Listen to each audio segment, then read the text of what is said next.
অনেক দিন পরে আসলাম তোমাদের সাথে দেখা করতে। আর এতদিন আসতে পারিনি, ব্যস্ত ছিলাম কী কারণে সেটা দেখাচ্ছি তোমাদের।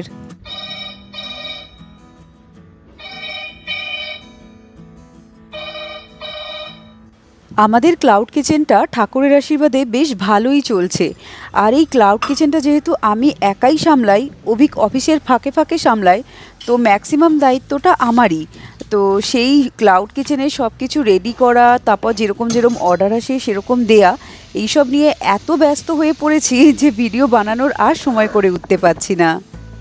এখন যে অর্ডারটা এসছে তার জন্য একেবারে 4টে গ্যাসই আমি জ্বালিয়ে দিয়েছি। 1 প্লেট লুচি তরকারি, একটা ভেজিটেবল ম্যাগি, আর এসছে একটা চা। তো লুচি তরকারির জন্য তেলটা গরম বসিয়ে দিয়েছি, আর তরকারিটাও আমার হয়ে গেছে। আর এদিকে ম্যাগির জন্য ম্যাগিটাও সব সবজি টবজি কেটে বসিয়ে দিয়েছি। তো সবই একেবারে করতে হয়। আর এই সব কিছু বানানোর জন্য টাইম দিয়েছিল মাত্র 22 মিনিট।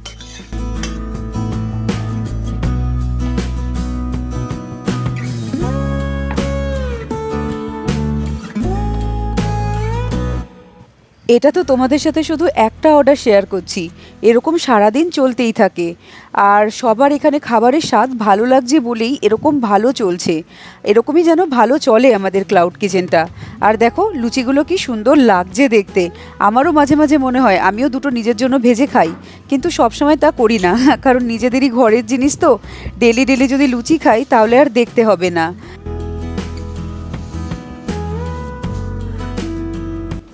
যেহেতু একা হাতে সমস্তটা করে নিচ্ছি এখানে প্যাকিংটাও, সেই জন্য মাঝে মাঝে আমার অর্ডার কিন্তু ডিলে হয়ে যায়।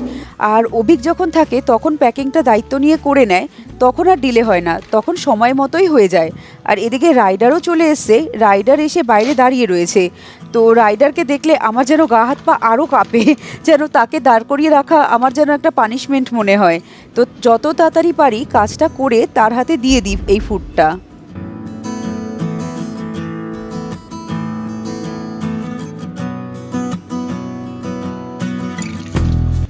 কিছুদিন আগে বাজার থেকে একটা পাকা পেঁপে নিয়েছি। আজ খাবো কাল খাবো করে আর খাওয়াই হয়ে উঠছে না। পেঁপেটা দেখছি এবার না খেলে আর হবেই না, একদম পুরো পেকে গেছে। কাটার পরে দেখলাম ভিতরটা সুন্দর রং হয়েছে, আর দানাগুলো এত পাকা। যদি বাড়ির সাইডে একটু মাটি মতো জায়গা থাকতো তাহলে দানাগুলো পুঁতে দিলেই গাছ হয়ে যেত। এটা তো ফ্ল্যাট বাড়ির চারপাশে এতটা বড় বড় গাছ লাগানোর মতন জায়গা থাকে না। আর টপের মধ্যে যে দানা ফেলবো, টপেও এই পেঁপে গাছ হবে না। তাই এই পেঁপে দানাগুলো ডাস্টবিনেই দিয়ে দিতে হলো। আর এই পেঁপেটা আমি ব্যালকানিতে নিয়ে যাচ্ছি। ব্যালকানিতে আজকে প্রচণ্ড হাওয়া, আজকে কি জানো চারিদিকে প্রচণ্ড হাওয়া দিচ্ছে।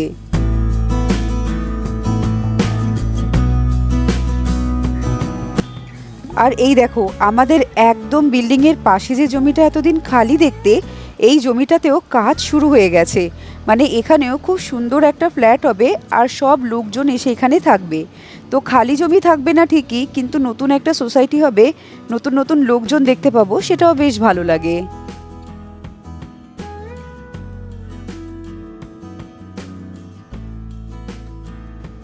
শনিবার রাত্রেটা যেহেতু বাইরে রিচ খাওয়া হয়, সেই জন্য চেষ্টা করি দুপুরবেলা একটু হালকা পাতলা রান্না করার।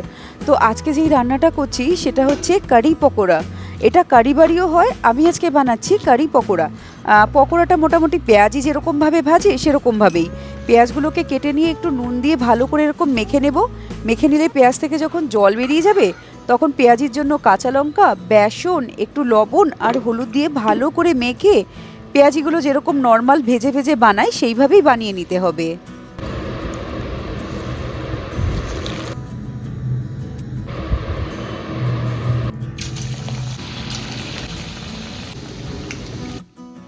পকোড়াটা তো তৈরি হয়ে গেল, এবার কারির জন্য এখানে আদা ঘষে নিচ্ছি, আর রসুন কুচি করে নেব, পেঁয়াজ কুচি করে নেব, আর লঙ্কা মাঝখান দিয়ে চিড়ে নেব। আর গরম গরম পেঁয়াজি কিন্তু এরকম সামনে থাকলে চুপ করে মুখটা বন্ধ করে রাখা যাবে না। তো আমি অনেকগুলো পেঁয়াজি গরম গরম এখানে খেয়ে নিয়েছি।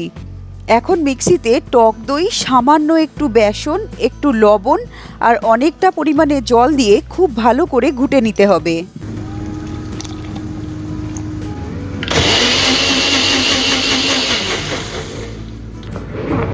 এবার পেঁয়াজি ভাজা তেলে রসুন ফোড়ন দিলাম, দিয়ে দিচ্ছি আদা কুচি। আদা রসুনটা হালকা ভাজা ভাজা হয়ে গেলে এখানে পেঁয়াজ আর লঙ্কা যে কুচিয়ে রেখেছিলাম সেটা দেব। পেঁয়াজ লঙ্কা একটু ভেজে নিয়ে তাতে পরিমাণ মতন লবণ দেব, নুন দেব আর একটু কাশ্মীরি লঙ্কা গুঁড়ো দেব। তোমরা চাইলে ঝালের জন্য একটু লাল লঙ্কা গুঁড়োও দিতে পারো।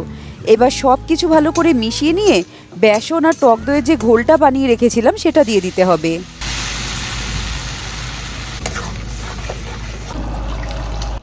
এবার এর মধ্যে দিয়ে দিচ্ছি গরম জল। জল কিন্তু গরম করে তবেই দেবে। জলের পরিমাণটা অনেকটা দেখতে পাচ্ছ, আর এটা ফুটতে ফুটতে অল্প হয়ে যাবে, সেই কারণে জলটা বেশি দিয়েছি। এখানে দিয়ে দিয়েছি পরিমাণ মতন সামান্য চিনি আর ধনেপাতা কুচি। এবার সবার শেষে একটা ছোঁক দিতে হবে। তার জন্য একটা জায়গায় সর্ষের তেল গরম করে তাতে শুকনো লঙ্কা, একটু জিরে, কারি পাতা আর দেবো সামান্য পরিমাণে কাশ্মীরি লঙ্কা গুঁড়ো আর দিচ্ছি হিং। এই সবটা গ্যাস বন্ধ করে তারপর এই কড়াইয়ের মধ্যে ছোঁকটা দিয়ে নেব।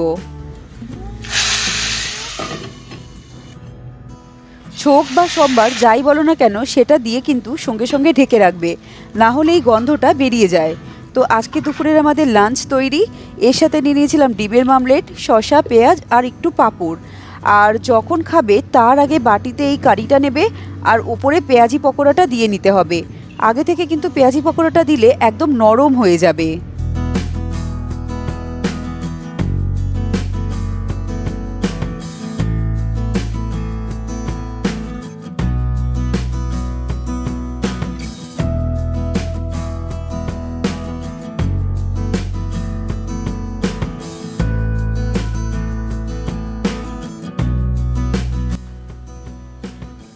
দুপুরের খাওয়া দাওয়া কমপ্লিট করে একটু রেস্ট নিয়ে নিয়েছিলাম। তারপর বিকেলবেলা রেডি হয়ে নিচ্ছি, এখন বেরোবো। Alexa, we are going out.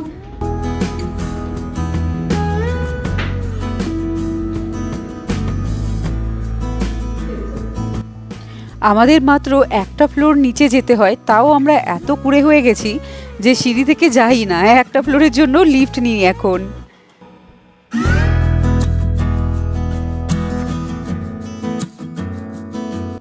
আর আজ সারা দিন ভরে এত হাওয়া, ঘরের ভিতরে তো এতটা হাওয়া আসে না, আর ব্যালকানি দিয়ে আসে কিন্তু ঘরের মধ্যে ঢোকে না।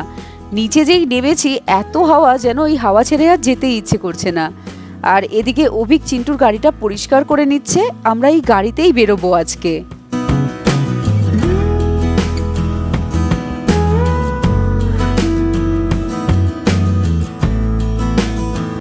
আজকে আমরা কোথায় ঘুরতে যাব সেটা এখনও ঠিক করিনি। তো রাস্তায় যেতে যেতে দেখলাম এই ফুচকালাটাকে আগেও দেখেছি, অনেক আগে একবার খেয়েও ছিলাম। তো আজকে হঠাৎ করে ইচ্ছে করলো এনার কাছ থেকে খাবো। 25 টাকা দাম নেয়, 6 রকমের জল দিয়ে ফুচকা দেয়। তো ভালোই লাগে আমার খেতে। তো প্রথমে এখান থেকে ফুচকা খেয়েছি। ফুচকা খেয়ে তারপর আমরা এদিক ওদিক ঘুরতে চলে গেছিলাম বিশানবাড়িতে। বিশানবাড়িতে A1 কাচ্চি ধাবলি নামে একটা দোকান আছে। এই দোকানটা থেকে না কাচ্চি ধাবেলি খেতে আমাদের দুজনেরই ভালো লাগে। অভিক ফুচকা খায়নি, অভিক এখান থেকে কাচ্চি ধাবেলি খেয়েছে, আমি ফুচকাও খেয়েছি, কাচ্চি ধাবেলিও খেয়েছি।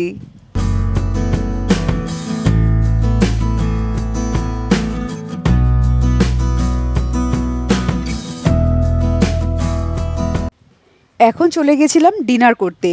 আমাদের এদিকেই একটা নতুন দোকান খুলেছে যেটার নাম হচ্ছে পাঞ্জাবি দরবার। এই দোকানটায় আসবো করে আজকে ঠিক করলাম যে এখানেই আসবো। তো ভেতরে এরকম খাটিয়া টাইপের করা আছে একটা জায়গায়, বিভিন্ন বিভিন্ন সেকশন আছে, ওপেন আছে, চেয়ার আছে, তারপর একটু বেশ বসার জায়গা আলাদা মতন আছে। তো যে যেখানে পারো বসতে পারো। যেহেতু পাঞ্জাবি দরবার, তো আমরা দুজনেই চুজ করলাম আমরা খাটিয়াতেই বসবো। রেস্টুরেন্টের ভিতরটা বেশ সুন্দর গোছানো, আর খুব বড় বলবো না, মিডিয়াম সাইজেরই রেস্টুরেন্ট।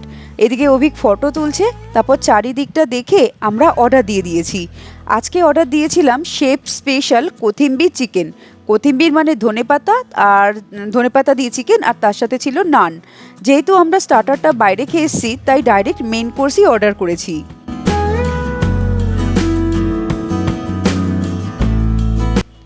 এই খাবারের সাথে কাঁচা লঙ্কার ঝালটা মিস করছিলাম। এখানে কাঁচা লঙ্কা চেতেই এরকম গ্লাসের মধ্যে কাঁচা লঙ্কা এনে দিয়ে গেল। পুনের সবকটা রেস্টুরেন্টেই কিন্তু এইভাবেই কাঁচা লঙ্কা সার্ভ করে।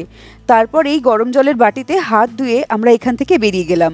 আজকে ডেজার্ট খেতে যাব অন্য একটা জায়গায়, মানে আজকে সব কিছু আলাদা আলাদা জায়গায়।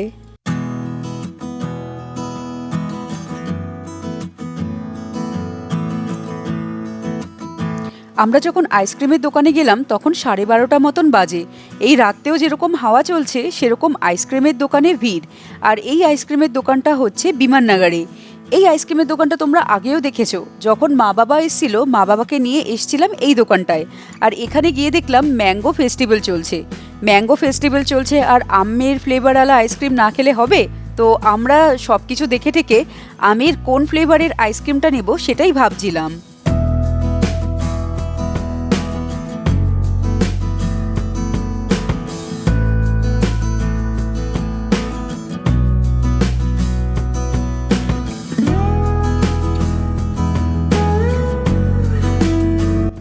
এই সব কিছু দেখে আমি আর অভিক প্রথমেই ডিসাইড করলাম mango rabri with mango kulfi আইসক্রিমটা নেব।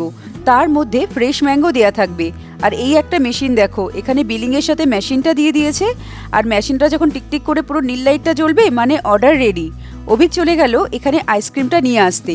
আর এই যে আমাদের আইসক্রিম।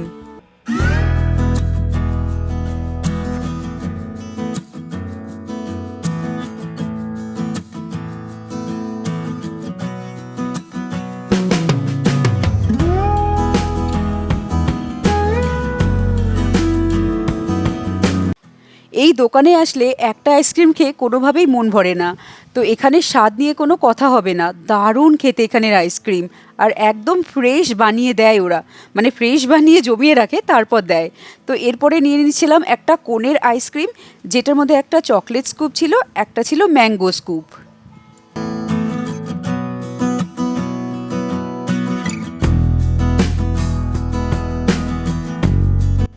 তাহলে এই ছিল আজকের পুরো ভিডিওটা।